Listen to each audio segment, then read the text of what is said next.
Fala, gente, nesse vídeo a gente vai falar um pouquinho mais sobre SEO nesses tempos de coronavírus, né, do Covid-19 e principalmente dar algumas dicas aí para os seus esforços de SEO durante a quarentena. E para começar, vamos ter uma discussão antes de falar as dicas, né? Mas é muito importante lembrar, gente, não explora a situação de uma maneira irresponsável nesse momento. Então é muito importante aí que você vai fazer um trabalho, vamos supor que você queira falar sobre o coronavírus porque teu segmento está relacionado, puta, super bacana, mas não vai colocar matéria sensacionalista, né? Fazer um trabalho de clickbait ou até colocar informações erradas. Então toma muito cuidado com isso. Dito isso, é muito importante entrar na parte de números, né? Então talvez você já tenha sido impactado. Tem diversos e-commerces aí que a gente tem visto que foram impactados e lógico, alguns de uma forma muito positiva porque aumentou muito o tráfego e outros de uma forma muito negativa, caiu o tráfego. E muita gente está falando, putz, meu trabalho de SEO foi por água abaixo, né? E não é assim, ok? Então o que você tem que lembrar, muitas vezes você está tendo menos tráfego, né? Você está tendo menos clique nas suas palavras-chave, mas não porque você caiu de posição. Então é importante você monitorar suas posições, tá? Mas porque tem menos intenção de busca para aquele termo, né? Se você for validar, as pessoas hoje estão super interessadas aí querendo ter mais informação do coronavírus. Então às vezes elas não estão pesquisando aí compras ou outras notícias aí que talvez sejam interessantes para o seu site ou portal. E aí muita gente deve estar postergando um monte de coisa. Então muitas vezes até quem tem uma consulta aí para no ortopedista está postergando aí para depois desse problema, né? A gente tem uma série de situações que estão envolvidas. Então muito importante que você monitore posicionamento, porque a intenção de pesquisa pode cair e vai cair o tráfego no seu site. Mas se você ainda tiver com as posições inalteradas, ou seja, estava numa primeira, numa segunda, top 3 aí em posicionamento que é importante para você, significa que quando elas voltarem a crescer, você continua tendo o volume que você tinha anteriormente. Então é muito importante avaliar isso. Não mensure somente o tráfego orgânico no Analytics, mas verifique sempre o posicionamento aí, e aí você pode estar vendo dentro do seu Search Console ou em alguma ferramenta automatizada que nem a SEMrush. E aí é muito importante ter o bom senso nessa hora, porque se você trabalha numa farmácia online, é lógico que você vai ter um tráfego maior nesse momento, né? Um supermercado online, coisa do gênero.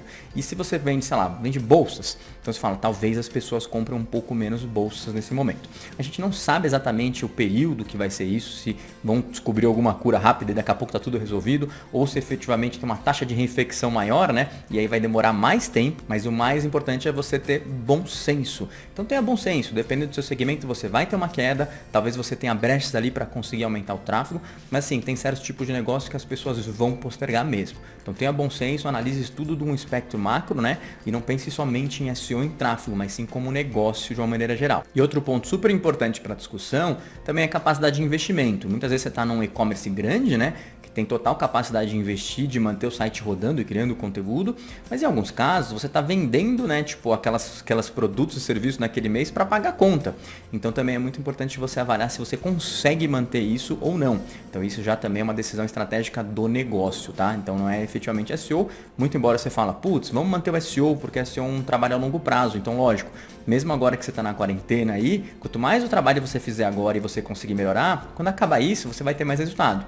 Mas sempre lembra que você tem uma relação ali de budget, né? Então se você não tem aí o investimento necessário para fazer isso, para manter durante esses meses, vai ser complicado. Se você conseguir, excelente. Então sempre avalie para não ter nenhum problema nesse aspecto. E a primeira dica que a gente dá é super relacionada com isso, que é o quê? Mantenha o trabalho de SEO. SEO é um trabalho a longo prazo. Então, muito embora o pessoal esteja em quarentena, às vezes o pessoal está comprando menos do seu produto ou serviço, você tem que lembrar que daqui a 30, 60, talvez 90 dias, a gente não sabe se mais ou menos, mas em algum momento as pessoas vão voltar a comprar o seu produto, tá? E o seu serviço também. Então, é muito importante que você mantenha calma e continue fazendo o que você estava fazendo. Seja ali otimização de title, seja otimização de meta description, criação de conteúdo, né? Então, se você tem um e-commerce, vamos melhorar a descrição dos produtos. Inclusive, você tem aí uma sacada interessante, que às vezes muita gente dentro do seu e-commerce está fazendo home office e não tem como fazer as tarefas que eram efetivamente aí feitas, né?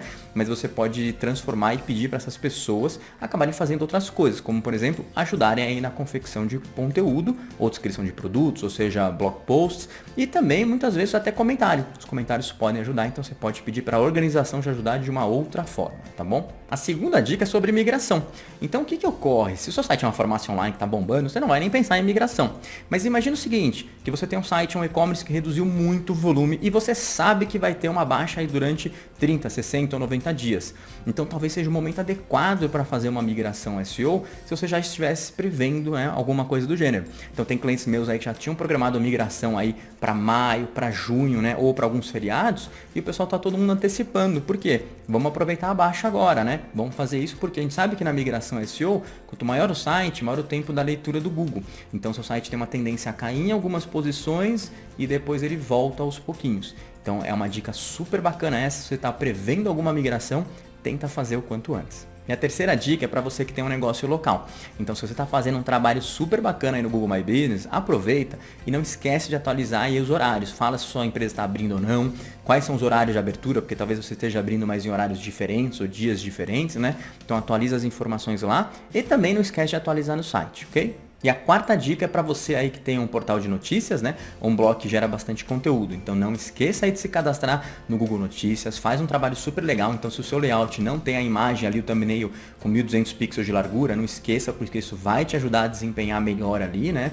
Você também tem a questão de páginas AMP. As páginas AMP vão ajudar você também a desempenhar melhor as notícias e elas também ajudam muito aí no Google Discover, que está super relacionado. E é claro que se você está no segmento médico ou noticioso mesmo, não esqueça de criar uma seção, né? As pessoas querem entrar e ver tudo que está sendo falado aí sobre o coronavírus. Então cria uma seção, cria um conteúdo especial, cria infográficos. Esse tipo de situação vai ajudar muito se você estiver nesse segmento. A quinta dica está super relacionada com essa, né? A gente já falou anteriormente, mas é muito importante frisar que se as pessoas vão consumir mais conteúdo e logo mais o pessoal vai querer ver outros conteúdos que não sejam coronavírus, né?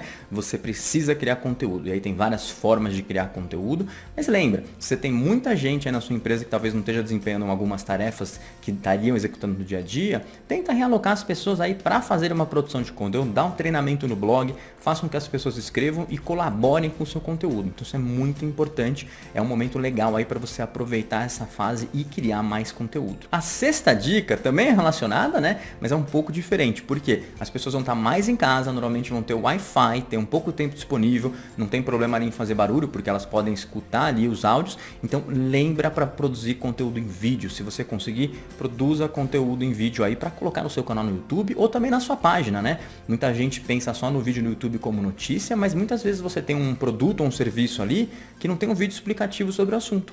Então, se você conseguir, é super interessante fazer isso, né? Muita gente até fala, putz, eu preciso de um vídeo super bonito, bem feito e tal, mas muitas vezes um vídeo que nem esse, assim, cara a cara, assim, com a câmera falando, explicando, vai ajudar o seu usuário a ter uma decisão de compra baseada nessa informação. A dica número 7 é uma evolução anterior, né? Então, a gente sempre tem que lembrar aí que webinars, lives, conteúdos de uma maneira geral que você produz em vídeo ao vivo são muito interessantes. Então lembra o seguinte, primeiro, o YouTube é um mecanismo de pesquisa, né? Inclusive é o segundo maior depois do Google, né? E os resultados do YouTube também aparecem no Google.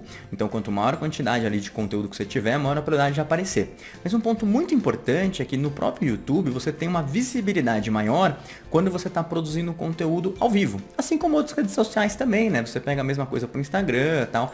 Então é muito interessante você pensar aí em produzir conteúdos ao vivo para ter maior visibilidade. Esse conteúdo fica no canal e ainda vai servir para você depois se alguém fizer uma pesquisa, principalmente se o conteúdo for relevante e qualificado aí para o seu canal. E a oitava dica é entrevistas, né? Então você tem que lembrar aí que as pessoas vão estar mais em casa, em home office, e vão ter mais disponibilidade de tempo aí de gastar com outras coisas, inclusive com entrevistas. Então você tem vários modelos de entrevistas.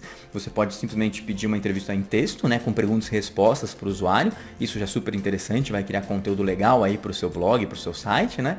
Mas se você conseguir ainda fazer uma entrevista em formato de vídeo, mais bacana ainda. E aí você pode até tentar fazer um formato ao vivo, que vai ter muito mais visibilidade. Então lembra que entrevista aí é um formato muito bacana, porque você vai estar associando um conteúdo que que é sempre relevante, é sempre interessante para você colocar, que vai te dar muita visibilidade, com uma característica da quarentena, que as pessoas vão ter mais tempo, vão poder ficar em casa e muito mais fácil aí o pessoal acabar fazendo uma entrevista online. E a nossa dica número 9 é sobre áudios e podcasts, né?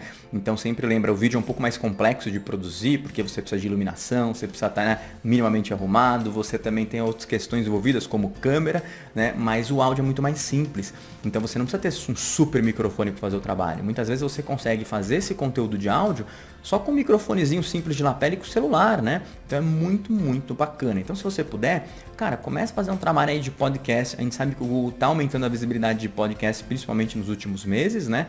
E você também pode não só pensar no podcast, mas você pode pensar em um áudio simples. Então você tem, por exemplo, plugins de WordPress que acabam ditando automaticamente o texto, mas não fica muito bom. Talvez daqui a algum tempo vai ficar melhor, mas hoje não fica. Então você pode muito bem começar a criar áudios para os próprios conteúdos que você já tem. Você vai estar oferecendo e agregando valor para o usuário que não quer ler e quer ouvir aquilo. Mas o podcast é super bacana, tá? Pense em fazer um podcast, até porque é uma forma muito bacana de se comunicar com os outros e ter um relacionamento no seu segmento sobre o seu assunto. E a nossa 10ª dica é para você gastar um pouquinho de tempo aí para conseguir criar alguns ativos linkáveis. Então você tem um pouco mais de tempo aí no home office, né? Poxa, pense em produzir aí um infográfico, uma pesquisa. E olha que interessante, se você tiver a fim de fazer uma pesquisa, provavelmente as pessoas elas vão estar mais dispostas a responder suas perguntas agora que elas estão em home office, né? Tem mais tempo, a situação está mais tranquila, então é muito, muito bacana. Pensa nisso. Você faz uma pesquisa, junta, cria um infográfico, cria um conteúdo legal e isso vai te ajudar, inclusive, a autoridade do site com a parte de backlinks. E a nossa 11ª e última dica, né? É uma mistura de SEO com experiência do usuário e marketing digital, mas você tem que lembrar que como esses usuários estão mais em casa fazendo home office, principalmente aí no marketing digital, a gente está falando, né? Você tem que lembrar que eles vão estar mais predispostos a testar e avaliar outras coisas. Então, se você tem um serviço online, ofereça uma versão freemium, né? Ou ofereça um período de degustação maior. Fala assim, olha, testa meu produto durante 30 dias. E você existe uma possibilidade muito grande, né? Que em termos estratégicos, que esse cliente aí vai usar, se o produto for bom para ele, ele vai gostar e vai continuar usando. Isso aconteceu comigo recentemente aí nesses dias com o Zoom, né? Que é um aplicativo de video call. Eu entrei, testei 2, 3 coisas, acabei assinando porque eu achei muito bom, né? E agora, tirando o fato aí de você acabar convertendo alguns usuários, você também tem que lembrar que quando você faz um tipo de promoção que nem essa, né? Você pode divulgar um pouco mais aí nas redes sociais. E isso, além de ter um buzz social, ele também pode ajudar, porque os usuários acabam linkando para o seu site e talvez aí aumente até a autoridade do seu site. É isso aí, gente. Espero ter ajudado. E a gente sabe que é um momento tenso, é um momento de crise, né? Lógico, vão ter oportunidades na crise, mas também tem situações ruins aí para muita gente. Então, muitas vezes tem que saber o que eu vou fazer, como que eu vou tocar a bola para frente. Tentei passar algumas dicas aí para vocês no segmento de SEO aí, o que dá para ser feito, né? E se vocês tiverem mais dicas, inclusive, compartilha com o pessoal, coloca nos comentários aí. E para finalizar, não esqueça de se inscrever no canal para acompanhar os próximos vídeos.